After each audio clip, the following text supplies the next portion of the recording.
살았으면 새가 벌레를 먹지만 죽으면 벌레가 새를 먹는다라는 제목으로 하나님 말씀 증거하도록 하겠습니다. 많은 순간에 우리가 하나님을 믿기보다는 자기 생각을 믿을 때가 많이 있다는 것입니다. 사실은 내가 생각하는 하나님을 믿을 때가 많이 있다는 것입니다. 지금 뭐 전염병을 인해서 어려움 많이 있지 않습니까? 이러면은 당장 생각하는 게 이래요. 하나님은 심판하는 하나님이다. 그래서 심판을 생각하는 사람이 있고, 또 어떤 사람은 하나님은 사랑의 하나님이시다. 이런 과정을 통해서 우리에게 깨우침을 주시고 회개를 이끄시고 또 우리를 연단하신다. 이렇게 생각하는 사람이 있다라는 것입니다. 그래서 자기가 생각한 하나님만을 이렇게 고집을 합니다. 은혜와 복을 주시는 하나님, 그런 사람이 있는 반면에 정의를 세우기 위해서 징계하시는 하나님, 뭐 이렇게 생각을 합니다. 이게 사람이 굳어져 있습니다. 마치 그 진영 논리 뭐 비슷합니다. 사람마다 자기가 보고 싶은 대로 보려고 하는 그런 의도들이 있다라는 것입니다.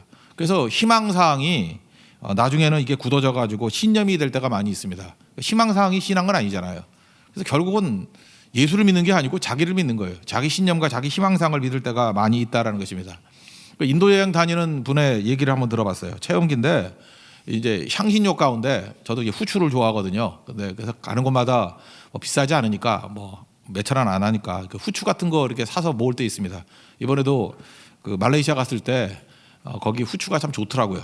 그래서 사바주에 있는 후추가 유명하다 그러는데 그 5,000원어치 샀는데 10통도 더 나와요. 근데 냄새가 너무너무 좋아가지고 그거 조금씩 떠줘서 인심을 많이 얻고 그렇습니다. 굉장히 맛이 좋아요, 후추가. 근데 이분도 마찬가지인 것 같아요. 향신료 가운데 세계 최고의 향신료라 그러는 게 사프란이라는 향신료입니다. 근데 인도에서는 그것을 케사르라고 부릅니다. 시즈하고 이름이 똑같죠. 케사르 이렇게 부른다라고 합니다. 그래서 제가 향신료 시장에 가가지고 이 케사르를 사려고 갔더니 자기 인도 친구를 만났대요. 친구를 만났더니 왜 왔냐고. 그래서 내가 향신료 사러 왔다고. 그랬더니 가짜를 조심하라. 이게 맨 가짜다. 그 진짜는 어디서 사냐 그랬더니 나를 믿으면 된다고. 그래서 가가지고 구해 왔답니다. 구해 왔는데 그 케사르라는 사프란이라는 그 향신료를 갖고 왔더니 이게 우유에다가 몇 개를 떨어뜨리더라는 거예요.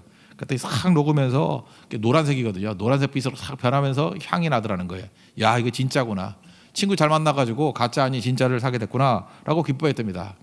그 다음에 이제 카페에서 자기가 또 아는 또 친구를 만났답니다. 그 짜이를 먹으면서 이제 케사르 얘기를 했다는 거예요. 향신료 시장에서 친구 만나가지고 좋은 거 샀다고. 그랬더니 뭐라고 얘기하냐? 그걸 어떻게 믿냐고. 장사꾼 말을 어떻게 믿냐고. 그거 다 거짓말이라고. 나는 그 힌두교 제사장 가운데 아는 사람이 있어서 힌두교 제사장한테 파는 거는 절대로 안 속인다고. 그래서 내가 사오겠다고.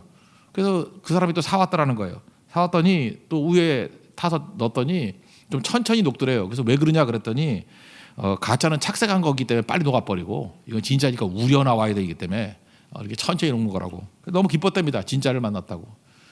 그다음에 또 세 번째 또 친구 그 인도의 가정에 또 초대를 받았대요. 그래서 부부가 자기를 초대했길래 또 가서도 또 대화가 자기 좋아하는 얘기니까 또 향신료 얘기가 나왔답니다. 그래서 내가 케사르를 샀다고. 그랬더니 거기서 또 혀를 차더라는 거예요. 장사꾼 말을 어떻게 믿으며 또 장사꾼과 결속된 종교인의 말을 어떻게 믿냐고. 그죠? 그거 다 가짜라고. 우리 오빠가 군대에 복무하고 있는데 인도 다녀봐서 알지 않냐고. 공항도 군인이 지킨다고. 군인 말은 다 듣는다고. 그래서 농부한테 직접 살 거니까 우리 군인 오빠한테 부탁한다고. 또 갖고 왔답니다. 색깔 보니까 진짜 같이 보이더라는 거예요. 너무 기뻤답니다. 이제 한 번 더 마지막 이제 인도에 또 돌아오기 전에 어떤 절에 갔대요. 절에 갔더니 그 스님이 의사래요. 의사인 스님. 그런 것도 있나요? 머리 싹 밀었는데 의사 가운을 입고 의사래요. 그래서 거기서 혹시 그 향신료 있냐고 케사르 있냐고 그랬더니 있다고. 부처님 모시는 곳에서 가짜를 팔 리가 있냐고. 진짜라고 해서 또 샀답니다. 그러면서 역시 의사는 의사인가 봐요. 막 설명해 주더라는 거예요. 이거 먹으면은 우울증에도 낫고 암세포도 억제되고 탈모에도 좋고. 그러면서 또 부작용까지 얘기하더라는 거예요. 너무 많이 먹으면 현기증과 구토의 증상이 있을지도 모른다고. 너무 믿음이 오더라는 거예요. 그래서 그거 사갖고 왔답니다. 그리고 한국에 돌아왔대요. 이분이 좀 유명한 분인가 봐요. 우리 한국에 있는 인도 대사관 집에 또 갔답니다. 대사 집에 가가지고 또 케사르 얘기를 쭉 했대요. 그랬더니 또 혀를 차면서 못 말릴 인도인들, 자기도 인도 사람이면서 못 말릴 인도인들 하면서 코끼리 문양이 있는 통을 꺼내더래요. 거기서 열어가지고 이게 진짜라고 그리고 주더라는 거예요. 그래서 이분이 지금 5가지를 다 갖고 있답니다. 그러면서 내리는 결론이 뭐냐면 인도 사람들이 다 진짜라고 그러는데 자기 것만 다 진짜래요. 남 건 다 가짜라 그러고. 그러면서 느끼는 게 뭐냐면 이런 거예요. 케사르라는 건 존재하지 않는 게 아닌가 그런 생각을 했대요. 그냥 자기가 생각할 때 최고의 향신료라고 생각하는 게 케사르가 아닌가. 그게 그렇게 믿고 산다고 그런 얘기를 하는 거 맞습니다. 제가 지금 이 얘기를 왜 장황하게 설명하는 이유가 뭐냐면 우리가 다 그래요. 자기 게 옳고 남 건 다 가짜라는 거예요. 그러니까 결국 자기 생각을 믿는 것이라는 겁니다. 오늘 세례 요한이 나오는데 잘 알죠. 세례 요한 참 좋아도 하고 또 존경도 하고 그러지 않습니까? 근데 세례 요한조차도 자기가 생각한 바 메시아를 기다리고 있었다라는 거예요. 그건 어떤 분이냐? 세례 요한이 첫 번째 메시지 증거한 거 아시죠? 회개하라, 천국이 가까웠다. 그러면서 그 마태복음 3장 10절 같은데 이렇게 말씀해 좀 강하게 얘기를 합니다. 이미 도끼가 나무 뿌리에 놓였으니 좋은 열매 맺지 아니하는 나무마다 찍어 불에 던진다. 그러니까 얼마나 살벌한 메시지 증거하는지 알겠죠. 그러니까 메시아는 어떤 분이에요? 정의를 가지고 오시는 분이고 심판 주시고 능력이 있으셔가지고 도끼같이 다 내리 찍어가지고 지옥불에 던질 수 있는 그런 분. 그러니까 빨리 속히 회개하고 돌아와 이런 거예요. 그러니까 로마에 압정이 있었죠. 이거 메시아가 오시면 똑같은 개념이에요, 그죠? 심판하시고 정의를 세우시고 우리를 해방시켜 주시는 그런 강력한 메시아야. 아마 세례 요한은 그렇게 믿었던 것 같아요. 근데 예수님 이제 감옥에 있거든요. 감옥에 있을 때 제자들에게 물어봤어요. 그 예수님 지금 메시아라고 믿고 있는데 뭐 하고 있냐? 그랬더니 말씀 증거하십니다. 또 뭐 하고 있냐? 병 고치십니다. 또 뭐 하고 있냐? 귀신 쫓아내고 있습니다. 또 뭐 하고 있냐? 그랬더니 뭐 사람들 왕으로 삼으려고 그랬더니 도망칩니다. 그러니까 속이 터지는 거예요. 기가 막히는 거예요. 이게 도대체가 능력 있는 걸 보면은 예수님 메시아 같기도 하고 또 아닌 것 같기도 하고. 그래서 뭐라고 얘기합니까? 가서 물어보라는 거예요. 그죠? 오실 그이가 당신입니까? 아니면 내가 다른 사람 기다려야 됩니까? 오늘 그 얘기를 한번 읽어봅시다. 19절입니다. 19절 다 같이 시작. 요한이 그 제자 중 둘을 불러 주께 보내 이르되 오실 그이가 당신이오니까 우리가 다른 일을 기다려이까 하라 하매. 그러니까 예수님이 여러 가지 부분에 있어서 나이스한데 뭔가 무기력해 보인다라는 거예요. 세례 요한조차도 이런 생각을 했다는 것입니다. 그러니까 우리는 어때요? 우리도 마찬가지죠. 그 세례 요한이 몰라서 무섭겠습니까? 저는 이걸 일종의 실망이라고 생각해요. 예수님 실망했습니다. 그 얘기죠. 필립 얀시가 쓴 책 가운데도 하나님 당신께 실망했습니다. 그런 책이 있어요. 믿는 사람인데 예수 믿는다 그러면서 실망했다는 사람들의 공통점이 있어요. 다 자기 뜻대로의 예수님을 믿는 거예요. 그러니까 실망하죠. 기대하니까. 무슨 기대예요? 내 뜻대로 기대하니까. 그래서 실망 자체도 내가 볼 때 믿음이 이거 제대로 있는 게 아니라는 것입니다.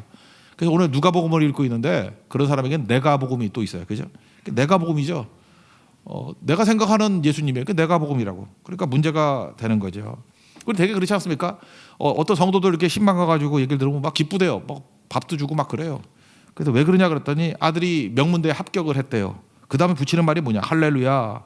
주님의 뜻은 놀라우십니다. 이래요. 주님의 뜻은 놀랍대요. 그게 주님의 뜻인지 어떻게 알지? 주님의 뜻은 놀랍대요. 근데 그 아들이 신학대학원을 간답니다. 그랬더니 도무지 주의 뜻을 모르겠대. 이해를 못하는 거죠. 그래서 뭐 이럴 수가 그러는 경우가 있어요. 그게 뭐예요? 자기가 생각하는 것들이죠. 내가 원하는 것이 되면 주님의 뜻이 놀랍다. 내가 생각하는 것과 반대로 가면은 이럴 수가. 그죠? 주님의 뜻을 도무지 모르겠습니다. 알다가도 모를 하나님. 책 써야겠어요. 그죠? 그죠? 그런 사람이 돼버린다는 것입니다. 오늘 계속 찬양했죠. 주님을 옳습니다. 그 무슨 얘기가 나오죠? 나의 부르짖음에 응답해야 되잖아요. 근데 잠잠할 때도 있겠죠. 그래도 옳다라는 거예요. Jesus yes. 예수님이 예스라는 거예요. 우리 합력하게 전 올린 거 아니야. 우리가 어떻게 알아요 그거를. 주님 옳습니다. 주발 앞에 엎드렸잖아요. 그 수로보니 여인이 엎드렸잖아요. 근데 나를 지나쳐버려. 보지도 않고. 이유가 있겠죠.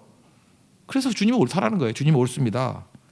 또 내가 간절한 소원이 있잖아요. 뭐 고쳐달라. 딸의 병을 고쳐달라.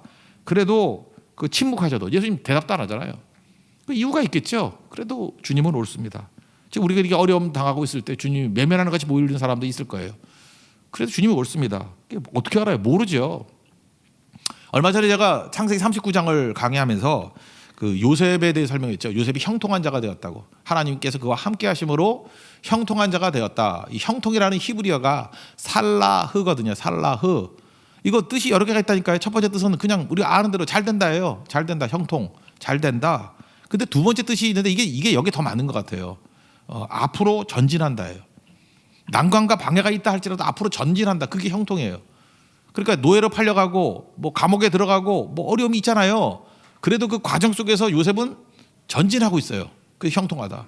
세 번째 뜻이 더 중요한 것인데 이건 뭐냐면 형통한 자가 되어 그랬죠. 요셉 때문에 그 집이 다 형통한 자가 됐다는 거 아니에요. 흐른다는 거예요. 넘쳐 흐른다. 그 형통은 뭐냐 하면은 다른 사람과 함께 잘 된다 그런 뜻이 있어요. 그러니까 형통한 자는 뭐예요? 이거 우리가 다 알아요? 우리가 기껏 알아야지 아는 내용은 1번이죠. 그냥 잘 된다. 그건 형통에 대해서 가장 그 초보적인 단계에서 아는 것입니다. 근데 좀 더 깊어 보면 하나님께서 우리에게 형통을 주시는데 어떤 형통을 주셔요? 방해와 어려움이 있는 것 같이 보이더라도 진짜 전진하게 만드는 형통을 주시는 거죠. 로마서 5장도 한번 보세요. 거기서 우리가 환난 중에도 기뻐한다 그러죠. 환난은 인내를, 인내는 연단은 소망을. 여기서 환난 때문에 인내가 오죠. 인내는 주로 뭐냐면 외적인 거예요. 근육이 생기는 거예요. 그래서 인내 그러면 영적 근육이라고 생각해요. 근육. 막 근육이 좋아지는 거죠. 외적인 힘. 인내를 통해서 얼마나 사람이 세지는지 아십니까? 좋아져요. 그 다음에 연단이란 건 뭐냐면 인격이에요. 내 속사람. 그래서 하나님께서 환난을 통해서 겉사람을 강하게 만드시고 속사람을 깊이 있게 만드는 거예요. 근육을 키우고 인격을 키우는 거예요. 그게 인내와 연단이라고요. 그리고 마침내 소망을 이루는 거예요. 우리가 다 알아요 이걸? 우리는 그냥 기껏해야 뭐든지 만사형통 1번 형통만 생각하잖아요. 다 잘 되는 거. 그 근육은 어떻게 키워요? 그냥 앉아가지고 여러분들 아무것도 안 하고 입에다가 넣어주기만 한다 그러면 여러분 근육이 다 없어질 거 아니에요. 나중에 걷지도 못할걸? 근육이 없어가지고 여러분들 나중엔 그 지탱 못할 거예요 전혀. 그리고 그래 근육만 세웠다고 합시다. 맨날 피트니스 센터 헬스클럽 가가지고 근육을 세워놨어요. 근데 조금만 어려움이 와도 쫄아가지고 뭐 예배도 못 나고 아무것도 못하고 벌벌벌 떨고 그죠? 방독면 쓰고 다니고 비닐 뒤집어 쓰고 다니고 그래서 질식해서 죽고 그런 인생이 돼야 됐어요? 우리 인생이 그렇다니까요. 그냥 아무것도 아닌 거예요. 그냥 막 눌려가지고 아무것도 못해. 왜 그렇죠? 속 사람이 약하기 때문에 그래요. 마음을 다 잃어버렸기 때문에. 그 무슨 소망이 있겠어요? 우리가 아냐고요. 하나님께서 우리를 어떻게 이끌어 가시는지 우리는 모른다라는 거예요. 그래 우리 중요한 게 뭐예요? 주님께서 함께 하시면 어떠한 대적이 온다 할지라도 이길 수 있다. 그 형통이 1번. 2번은 뭐예요? 어려움이 있더라도 전진한다. 형통의 3번이 뭐예요? 흘러넘쳐서 내 주변에 있는 사람까지도 다 복되게 만든다. 보디발의 집에 은혜가 임하고 애굽의 집에 은혜가 임하잖아요. 그 형통이에요. 형통은 무엇입니까? 하나님께서 함께 하는 게 형통이라는 것입니다.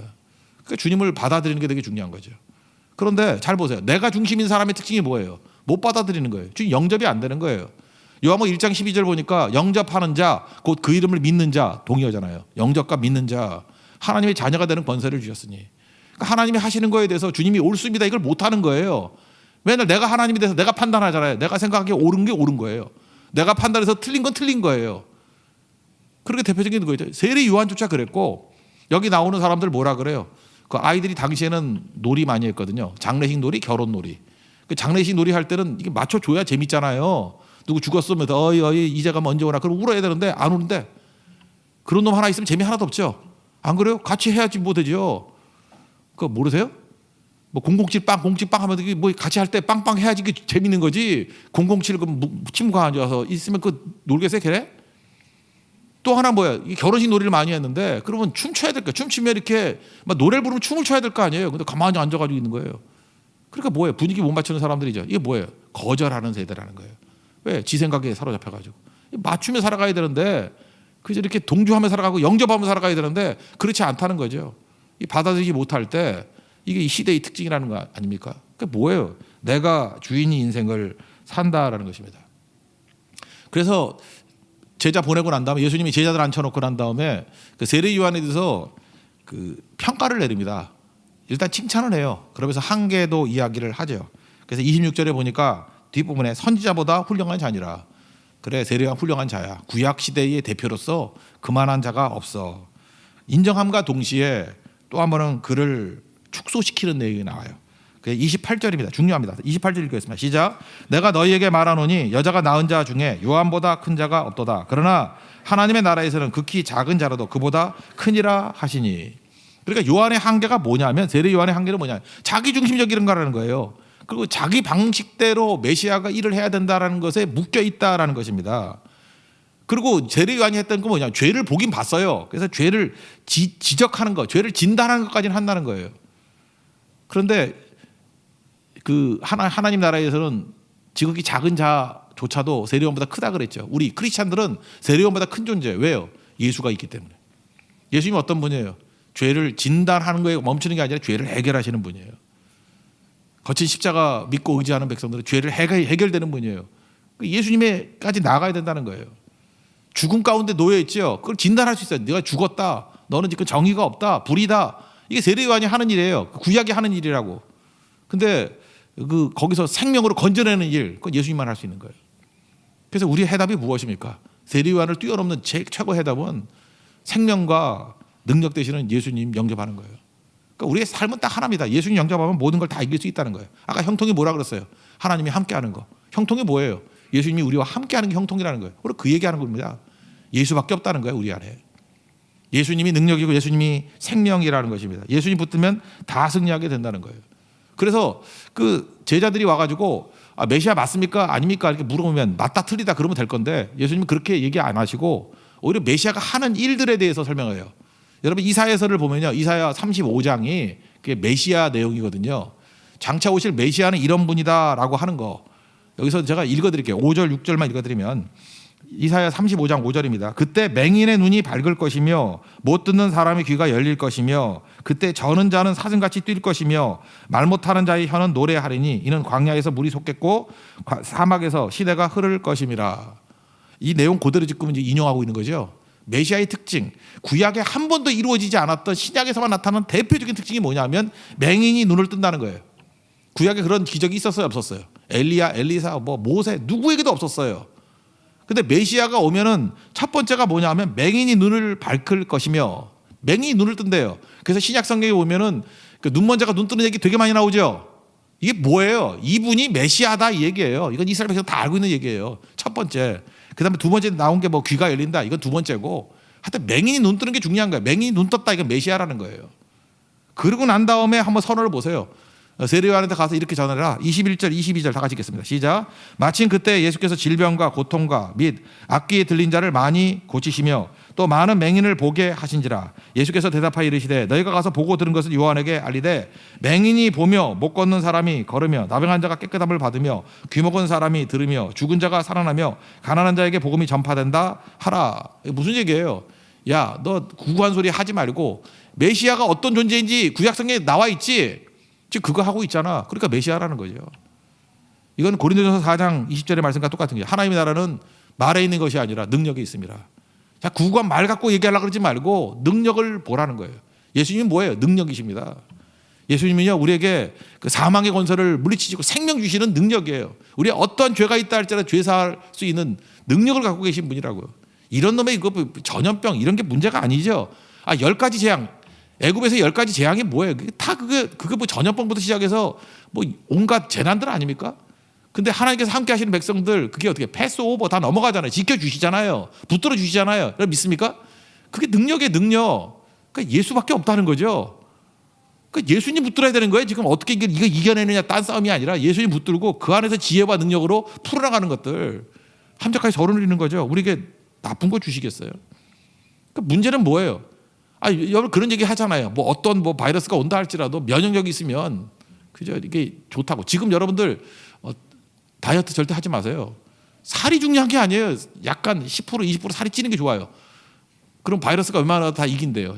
맨날 그 안 먹고 막 이런 사람 입맛 짧고 이런 사람들이 힘든 거지. 그래서 제가 어제도 좀 더 먹었어요. 빵 하나 더. 예. 면역 키우려고 그죠? 지금 요즘에 통통한 게 좋아요. 통통한 게 그죠? 이렇게 이겨내야죠. 제가 오늘 제목을 삼았잖아요. 이런 거예요. 살아있을 때는 새가 벌레 잡아먹죠. 살아있을 때는 살아있는 새가 벌레를 잡아먹어요. 근데 그 새가 죽었어요. 죽었을 때는 벌레가 새를 잡아먹죠. 썩으니까 벌레가 먹잖아요. 마찬가지로 우리 안에 생명 되신 예수님이 계시면 세상에 어떤 도전이 있다 할지라도 이 벌레 같은 것들이 다가온다 할지라도 다 닥치는 데 작살낼 수 있어요. 다 먹을 수 있어요. 이길 수 있다고. 벌레가 무서운 게 아니에요. 내가 살아있느냐 죽느냐 이게 중요한 거죠. 살아있는 새는 벌레 먹어요. 근데 내가 죽었어요. 죽고 난 다음에 벌레 두렵다고. 어떻게 하면 벌레한테 안 먹힐 수 있어요? 벌레를 없애면 되나요? 죽었는데 벌레가 안 먹으면 뭐 다른 거로 죽겠지. 끝나겠지. 지금 벌레가 문제가 아니라니까요. 왜 벌레가 있냐 없냐 갖고 난리치냐고요. 문제는 뭐예요? 생명이 있냐 없냐죠. 살아있느냐 없느냐. 생명이 뭐예요? 예수님이죠. 능력이 뭐예요? 예수님이죠. 우리가 어느 시대든지 어떤 문제와 어려움이 있다 할지라도 항상 생명과 능력 대신 예수님 붙들면 능히 이길 수 있다라는 것입니다. 세례요한의 문제가 뭐냐면 그 죄 문제에 대해서 예민했어요. 이 사람은 그 죄를 지적하고 회개를 촉구했다고요. 근데 해결할 문제가 없잖아요. 그 예수님이 더 크신 분이죠. 예수님은 죄 문제를 해결할 수 있는 분이다. 그래서 누가복음 5장 17절 보니까 병을 고치는 주의 능력이 예수와 함께 하더라. 능력과 생명이 예수 안에 있더라는 거예요. 우리 예수밖에 없습니다. 예수님이 답이고 예수님이 길 열어 주신다라는 거예요. 그 다음 얘기가 이제 향유 부은 여자 얘기가 나오는데 거기 핵심은요, 헌신이 아니에요. 더 중요한 건 뭐냐면 예수님께 죄 사하는 능력이 있었다는 거예요. 여기 37절 보니까 죄를 지은 한 여자 그런데 이건 이스라엘의 관용어예요. 죄를 지은 한 여자, 이건 창녀란 뜻이에요. 죄를 지은 한 여자, 죄를 지은 여자라고 불렀어요. 창녀를. 근데 그 여인이 이전에 뭐 예수님 때문에 죄사함 받았던 능력이 있었던 것 같아요. 그래서 헌신한 거죠. 47절부터 50절까지 한번 읽겠습니다. 시작. 이러므로 내가 네게 말하노니 그의 많은 죄가 사하여졌도다. 이는 그의 사랑함이 많음이라. 사함을 받은 일이 적은 자는 적게 사랑하느니라. 이에 여자에게 이르시되 내 죄사함을 받았느니라 하시니 함께 앉아있는 자들이 속으로 말하되 이가 누구에게 죄도 사하는가 하더라. 예수께서 여자에게 이르시되 내 믿음이 너를 구원하였으니 평안히 가라 하시니라. 이 사건에서 예수님이 말해주는 건 이거예요. 예수님이 죄를 지적하고 죄를 인식할 뿐만 아니라 죄 사하는 능력이 있는 분이라는 거예요. 우리도 마찬가지입니다. 죄의 문제 예수님께 나가면 깨끗하게 씻음을 받습니다. 무능함의 문제 예수님께 나가면 능력을 주십니다. 죽음의 문제 예수님께 나가면 생명을 얻게 된다라는 거예요. 지금 여기가 바리새인 시몬의 집 얘기 아니에요. 이들은 생각할 때 누가 죄가 더 크냐 작으냐 이 얘기예요. 아니 떨어진 사람에게서 뭐 40점으로 떨어진 거나 30점으로 떨어진 거나 똑같은 거지 뭐. 떨어진 주제에 내가 너보다 10점 더 받고 떨어졌어. 난 지금부터 제일 웃기는 얘기 아니야. 수석으로 떨어졌다는 사람이 제일 웃겨. 아, 수석으로 떨어진 거나 뭐 10점으로 떨어진 거나 똑같은 거지. 떨어지면 떨어진 거지. 뭘 말이 많아. 근데 어떻게든 떨어졌는데 은혜로 붙었다. 뭐 이렇게 다시 구제를 받았다. 그게 기쁜 거죠. 용서는 선물입니다.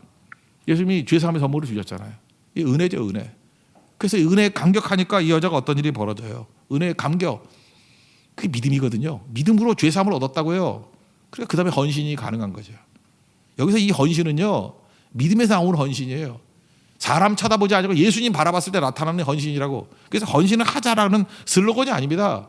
진짜 교회 와서요, 믿음의 주여 온전케 하시는 예수님을 바라보게 되면 이 헌신은 사실은 그 저절로 나오는 거죠. 이게 뭐 힘들겠어요. 예수님만 보이면 돼. 예수님만. 딴 게 보이면 안 되는 거죠.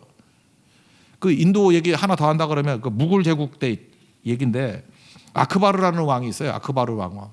이 왕이 뭐 이야기가 많은데 뭐 산에 사냥을 갔다가 왕이니까 뭐 기도한답시고 이렇게 엎드려서 기도 매트를 깔았는가 봐요. 양탄자 매트를 깔고 기도를 하는데 그 산에 살고 있는 어떤 부부가 있었는데 남편이 안 돌아오는 거예요. 밤늦게 짐승한테 물려간다 그래서 걱정이 돼가지고 여자가 남편을 너무너무 사랑해서 남편 찾다가 이름 부르다가 뛰어가다가 그래서 왕인지도 모르고 왕 그 기도 매트를 밟았대요.